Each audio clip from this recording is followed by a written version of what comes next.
चलिए भाई समझते हैं। हमारे पास ये पिछले क्लास का एक सवाल पड़ा था हमारा, ठीक है ना। हम लोग इसको देखते हैं किस प्रकार से इसको हल किया जाएगा।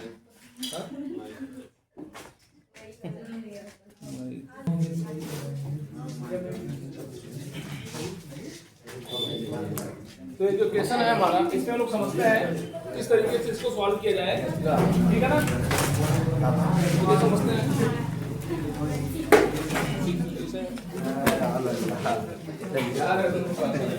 चलो देखो सब लोग, सबसे पहले इसमें चेक करो ये किस क्रम में है। ये पूरे के पूरे कैपेसिटर्स किस क्रम में रखे गए हैं। तो सभी के सभी श्रेणी क्रम में है।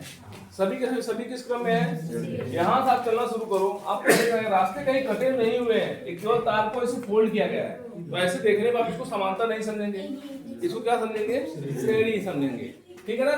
क्योंकि आप जब यहाँ से चलोगे कहीं भी ऐसा जगह नहीं है जहाँ पे करंट का डिवीजन हो रहा हो, करंट का बंटवारा हो रहा हो, ऐसा कहीं नहीं है, ठीक है। जो करंट का बंटवारा नहीं होता है तो हम लोग कौन सा क्रम बोलते हैं, श्रेणी क्रम बोलते हैं।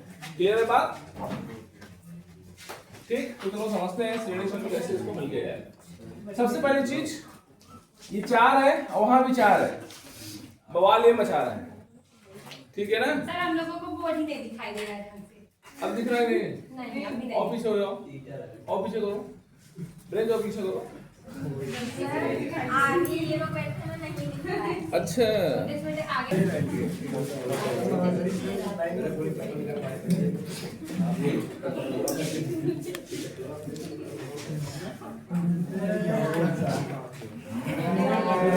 समझते हैं इसको हम लोग कैसे सॉल्व करना है ना।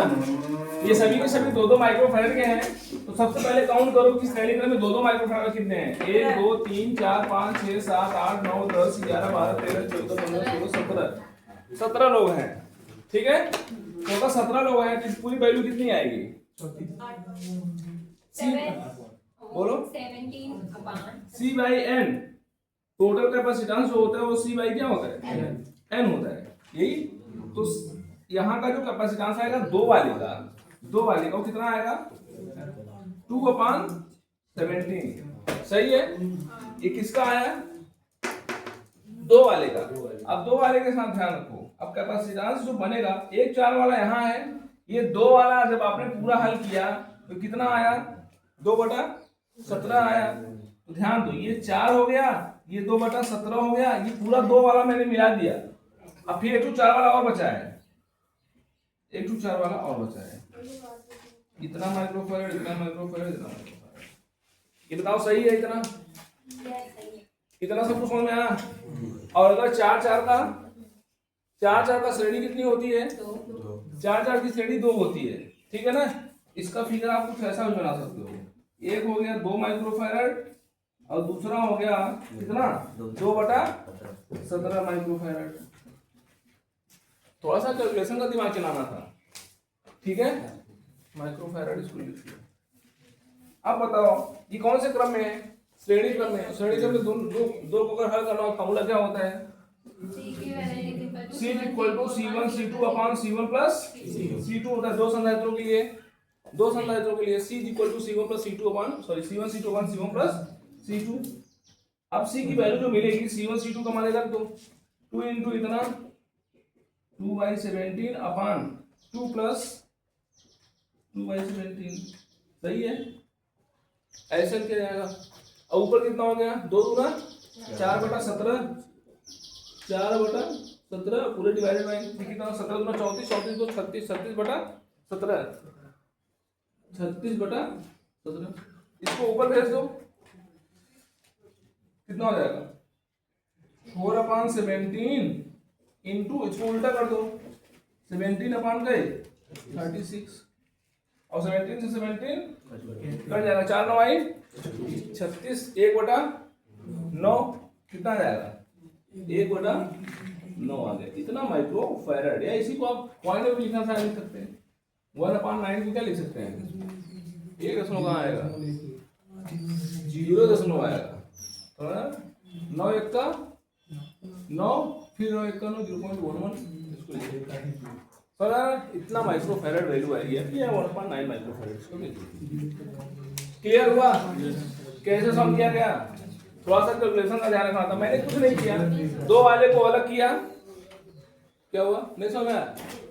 ध्यान दो, पहले हम जब यहाँ से चले हमको 4 वाले मिला, इसको हटाए रहो, यहाँ भी 4 वाला है, इसको साइड किए रहो। पहले चेक करो कि 2 वाले श्रेणी क्रम में कितने हैं, क्योंकि 2 वाले इतने सारे लोग हैं, 17 लोग हैं। हमने क्या किया, 2 को अलग से हल कर लिया। ये 2 बटा कितना हो गया 17।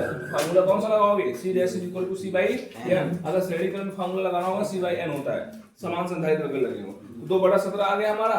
जब 2 बटा 17 आ गया, अब कैसे हल करोगे इसको? अब तो 2 बटा 17 ये पूरा लिख दिए, इधर 4 लगा था, उधर 4 लगा था, लगा दिया हमने। समझ आया? अब ये 4 का कितना होता है, 4 का श्रेणी कितना होता है, 2 होता है। ये 2 हो गया हमारा, ये दोनों 4 हल हो गए, ये अकेला बचा। ठीक, अब इन दोनों को हमने किस क्रम में हल कर लिया, श्रेणी क्रम में। फार्मूला अपना लगा करके वैल्यू कितनी आ गई, 1/9 माइक्रोफैराड। ठीक, इस तरीके से इसको सॉल्व करेंगे। समझ में आया? लेकिन बवाल कौन मचाया, 4 और 4। अगर सब 2-2 रहे होते तब तो हमारे लिए क्या होता, चुटकी भर का आंसर था, है ना? लेकिन 4 का जो हमने लगा दिया, इससे आपका वेरिएशन हो गया थोड़ा सा। ठीक, लिख लीजिए।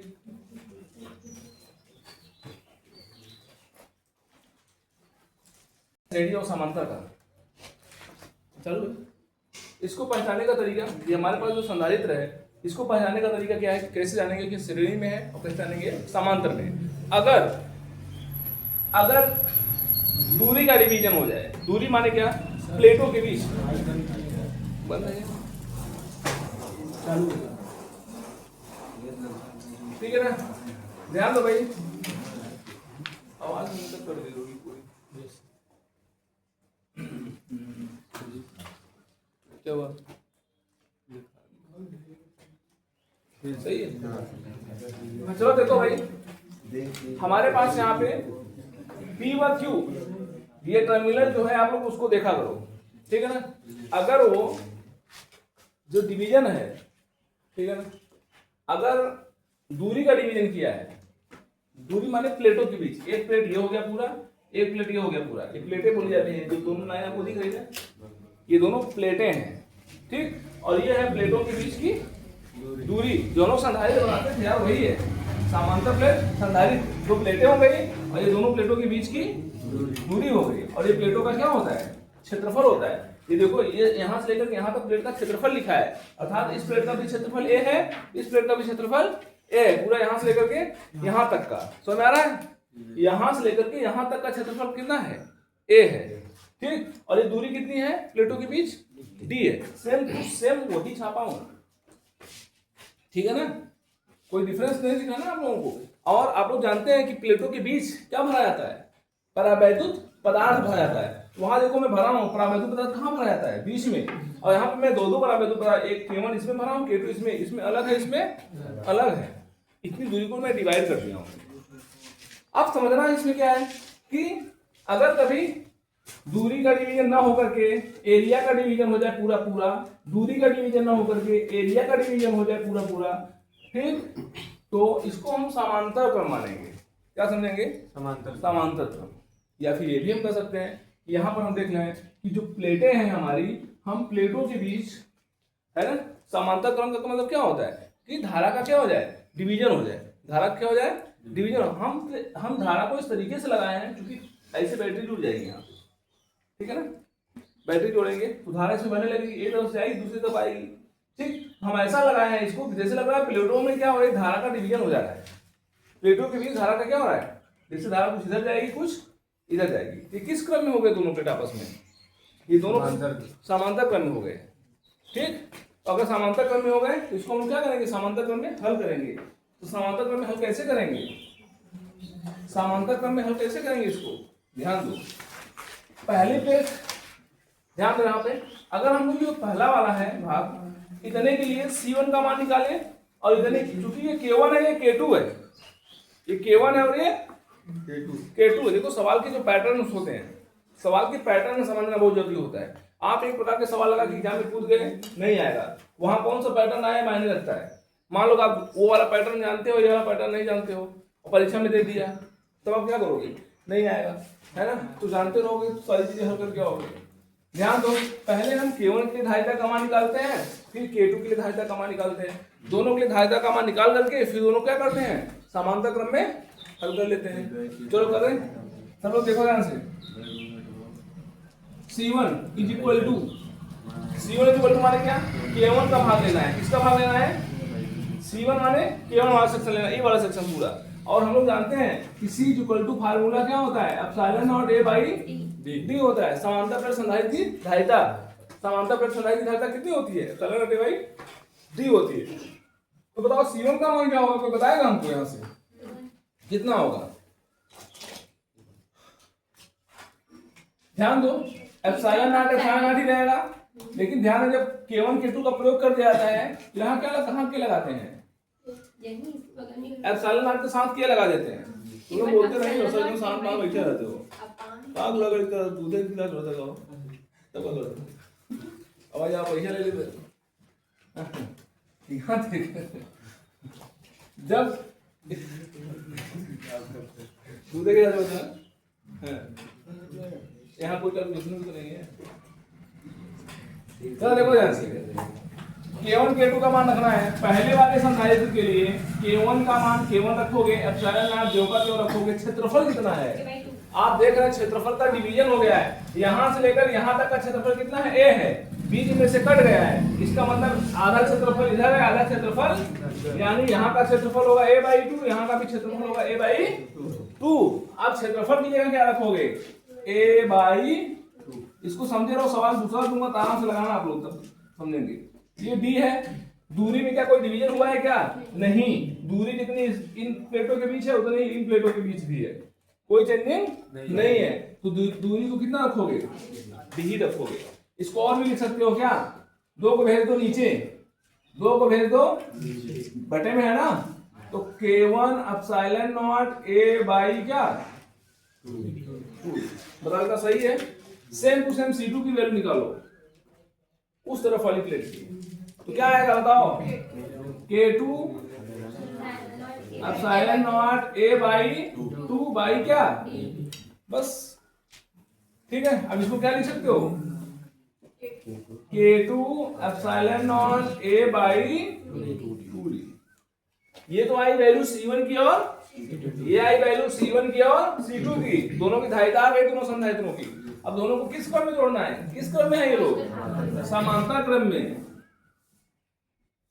तो क्या लिखोगे, समांतर के लिए क्या यूज करते हैं हम लोग, C equal to C1 plus, अगर समांतर क्रम में 2 या 2 से अधिक संधारित्र जुड़े हो तो उनको सीधा सीधा जोड़ दिया जाता है।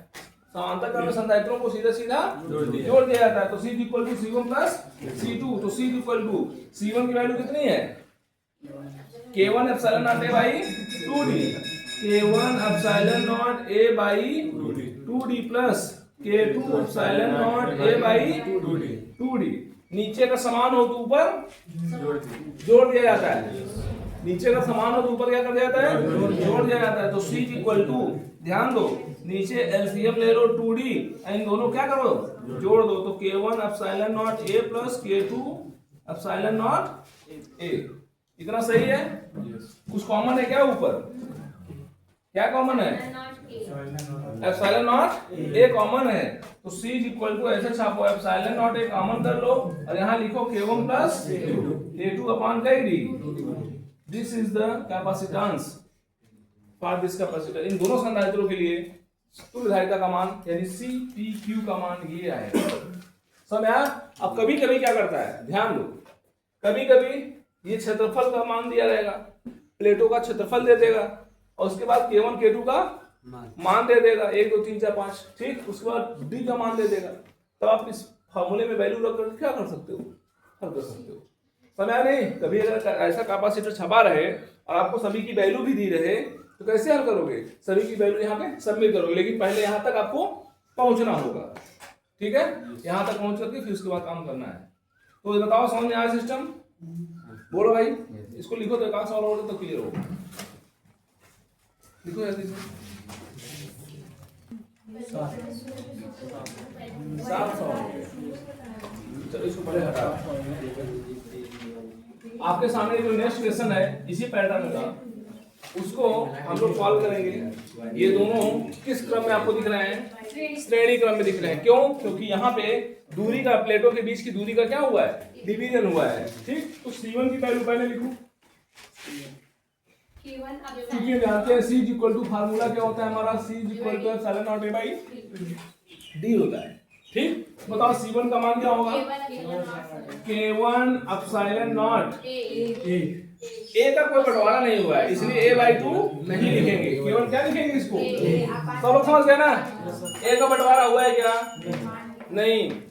कौन सी लाइन देख रहे हो? ये वाली लाइन नहीं देखना है, इसको देखो जहाँ पे दो आपको कलर्स दिख रहे हैं बीच वाले। ऐसे उसमें मैंने डिवीजन किया था, उसमें तीसरी लाइन अलग अलग बनाया था। ठीक है, तो K1 epsilon naught A by कई D बाई 2। Very good. अब ये दूरी D बाई 2 होगी और ये भी D बाई 2 होगी। समझ में आया? तो दूरी कितना रखोगे? D बाई 2 रखोगे। और वहां पे दो नीचे आया था, यहाँ का दो कहाँ जाएगा? ऊपर जाएगा। और आप लोग ऊपर भेजने में बहुत तेज हैं, तो क्या लिखोगे? 2K1 epsilon naught A by कई D। अब तो ये दो ऊपर चला गया ना, तो वैल्यू ये मिलेगी। सही है, कोई दिक्कत नहीं किसी को। C2 का मान आएगा। C2 का मान सूरज बोलो, कोई नहीं बोलेगा। सूरज बोलो C2 का मान क्या है? हाँ, 2K2 epsilon naught A by D। पहले इसको लिख देते हैं, एप्सिलॉन नॉट A यहाँ K2 लिखो और बाई D बाई 2। अब दो को क्या करो? ऊपर भेजो, लिखोगे 2K2 epsilon naught A by क्या? D। और दोनों किस क्रम में है? दोनों किस क्रम में है? श्रेणी क्रम का फार्मूला बताओ। C1 C2 upon C1 plus C2। हाँ, C1 C2 upon C1 plus C2। अभी वैल्यू इसमें रखो, रखा जाए? चलो रखते हैं। C1 C2 माने इन दोनों का क्या करोगे? मल्टीप्लाई करोगे। तो 2K1 epsilon naught A by D into फिर यही 2K2 epsilon naught A by क्या है? अपान इन दोनों को क्या करो? जोड़ दो। तो 2K1 epsilon naught A by D plus 2K2 epsilon naught A by D। कितना सही है? अब क्या करूं इसमें बताओ? अब क्या करूं इसमें? हाँ? क्या करूं? क्या कॉमन करूं? कहां से? ऊपर से कॉमन करूं? क्या कॉमन है इनमें? मारते मारते हालत खराब कर देंगे। गुणा कहाँ कॉमन होता है जी? गुणा कॉमन होता है? इसमें कॉमन करो, इसमें कॉमन करो।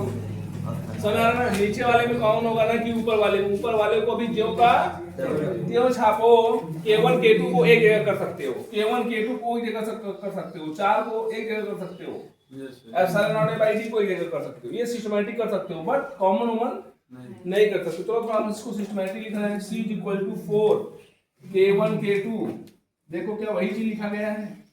K1 K2 epsilon naught A by क्या? D इंटू D है ना? बोलो भाई, चलो इसको लिख दे रहे हैं। Epsilon naught A by D into epsilon naught A by D। दो बार है ना? यहाँ पे epsilon naught A by D है, यहाँ पे epsilon naught A by D, दोनों लिखा है। ठीक, स्क्वायर स्क्वायर नहीं किया हूँ जान करके। ठीक है ना? क्यों नहीं किया? आप लोग समझ जाओगे। यहाँ से कॉमन करो, क्या कॉमन है? क्या कॉमन है? K1 K2 नहीं दिख रहा है किसी को? Epsilon A by D common कर लो। और यहाँ पे क्या बचा? 2 भी तो कॉमन है, 2 भी तो कॉमन है। अब क्या क्या बचा अंदर? K1 प्लस, अंदर क्या बचा? K1 plus. मजा आया? अब एक एप्सिलॉन A बाई D, एक एप्सिलॉन A बाई D क्या होगा? कट गया। अब 2 दूना पहाड़ा तो आता है ना आप लोगों को, उसमें मत लिख देना जब। C इक्वल टू क्या होगा? क्या बचा? K1 K2। ऐसे लिख सकते हो, epsilon naught A by D K1 K2 upon K1 plus. ऐसे लिखो, epsilon naught A by D केवल ऊपर बचा है, और ढक्कन में लिखोगे K1 K2 अपान 2 कहां पे से कौन 2 यार? देख लो ना, K1 K2 अपान क्या? K1 plus K2. This is the answer. समझ में आया? कोई टफ नहीं है, बस थोड़ा सा दिमाग चलाना है, आपका कैलकुलेशन करना बड़ा पता। यही नीट में ऑब्जेक्टिव क्वेश्चन बनाता है। और करता क्या है, ऐसे छापेगा और सोचो ये 4 ऑप्शन ऐसे बड़े बड़े छापेगा, ऐसे ही 4 ऑप्शन वो बड़ा बड़ा दे देगा और बच्चे 4 ऑप्शन वहां देख करके खटाक से नीचे कूद जाते हैं, उसको छोड़ देते हैं। सुना है ना? तो ये 4 ऑप्शन आप ही सोचो, तो 4 ऑप्शन छपेगा तो आधा पन्ना खा जाएगा, और उसी में हिंदी वाला भी छपा रहेगा और पूरा एक पेपर में K1 K2 या K1 K2 चलना आता है, दिखता रहता है ना, पूरा पन्ना है। और बच्चे क्या करते कहते हैं अरे आज तो खतरनाक सवाल, इसको आगे बढ़ो। जबकि ऐसा सवाल क्या है, बहुत ही सिंपल फॉर्म में होते हैं। ठीक, कर लो इसको। ठीक है, तो क्वेश्चन नंबर नेक्स्ट में हम लोग देखते हैं। यहाँ पे आपको बताना है कि तुल्यधारिता का मान क्या होगा, किसके बीच, इन दोनों के बीच, P और Q के बीच। ठीक है, तो P और Q के बीच अगर तुल्यधारिता निकालना होगा तो कैसे निकालोगे भाई? यहाँ पे अभी जैसा सवाल था K2 और K3 जो के त्यों उसी तरीके से है, बस जो K1 K2 था यहाँ पे क्या हो गया है, K2 K3 हो गया। अब इसलिए ये दोनों किस क्रम में होंगे, श्रेणी क्रम में।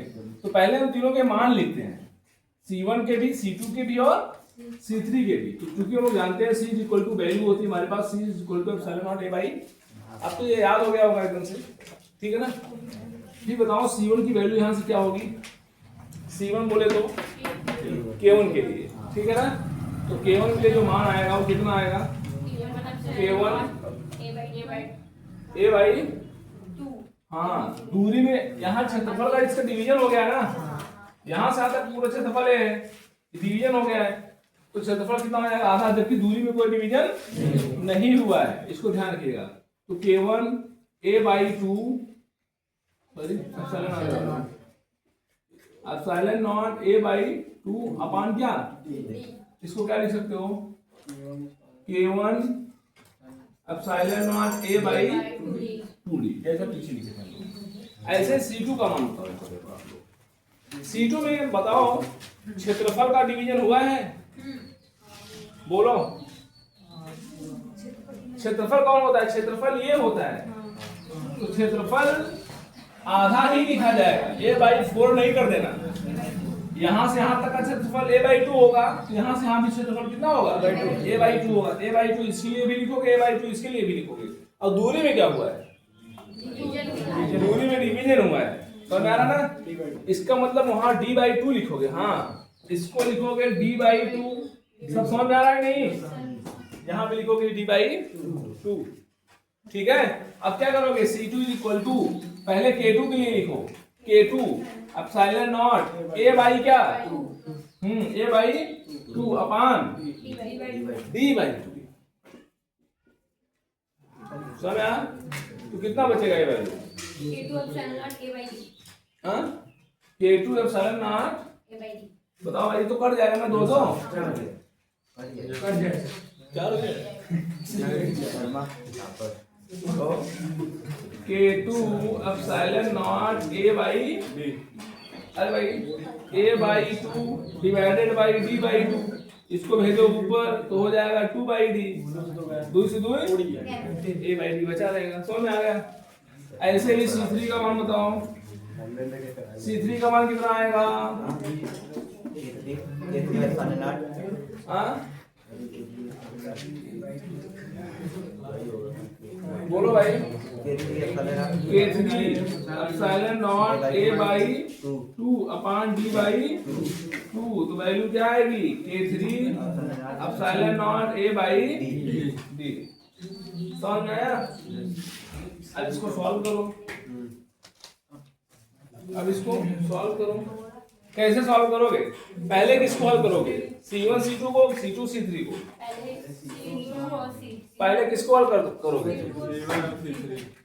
जब दोनों क्रम आपस में साथ में लगे हो तो पहले श्रेणी क्रम को हल कर लिया जाता है, फिर उसको समानांतर क्रम में करते हैं।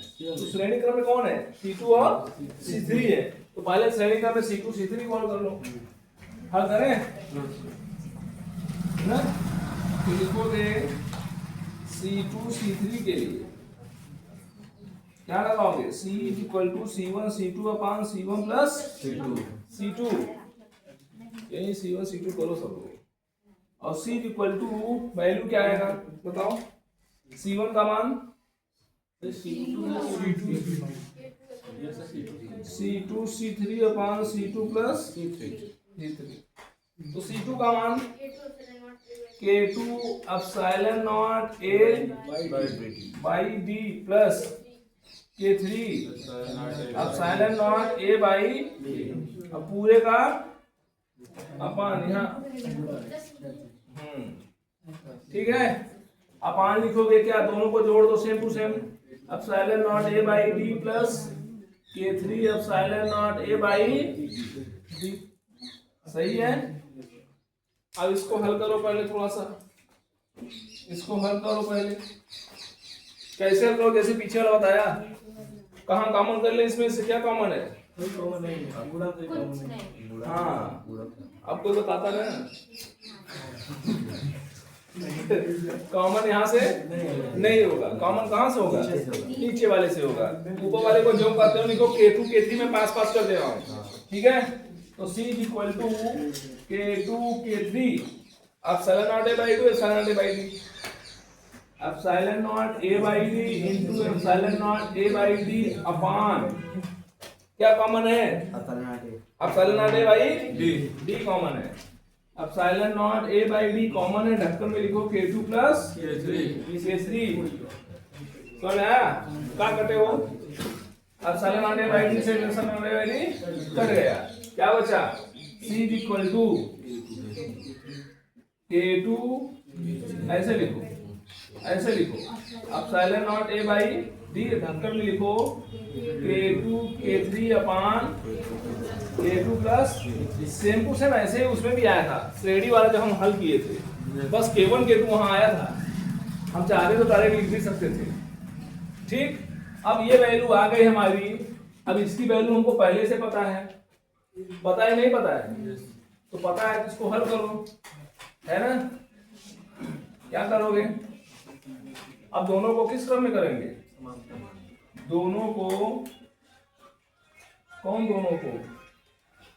इसका सीधे मान लेते हैं बहुत गाना सुन रहे दोनों को किस क्रम में समांतर क्रम में हल करो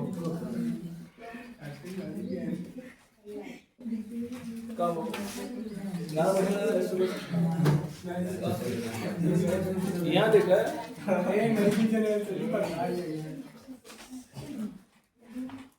चलो लगाओ तो C इक्वल टू C1 ये C1 है ये वाला और ये वाला पूरा C डैश आया है तो दोनों जाओ क्या करो जोड़ दो समांतर में दोनों क्या किया जाता है जोड़ दिया जाता है तो C1 का मान कितना है K1 epsilon naught A by 2D plus E वाला कितना है epsilon naught A by D और ढक्कन में क्या लिखा है K2 K3 upon K2 plus और इसको हल कर सकते हो बोलो और इसको हल कर सकते हो कुछ कॉमन दिख रहा है epsilon naught A by D epsilon naught A by D नहीं दिख रहा है तो कॉमन करो ना तो पूरा C निकलेगा C equal to epsilon naught A by D common कर लिया मैंने यहाँ कितना बचा है K1 अपान 2 क्या बचा है K1 अपान 2 और ये कितना बचा है K2 K3 upon K2 plus K2 K3 upon K2 plus ये वैल्यू है कि हमारी समझ आया ये सब सवाल आप लोगों को मैं करा रहा हूँ इसको आप लोग ध्यान दो इसमें कोई बहुत ज्यादा स्टैंडर्डता नहीं होती बस थोड़ा बड़े बड़े हो जाते हैं इसके चक्कर में बाकी बहुत कुछ है नहीं इसमें ये दो बार हल करोगे आपके लिए सवाल बहुत आराम हो जाएगा ठीक तो सॉल्व कर लो इसको कहीं कोई दिक्कत नहीं किसी को ठीक है क्या हुआ कोई दिक्कत आना समय बताना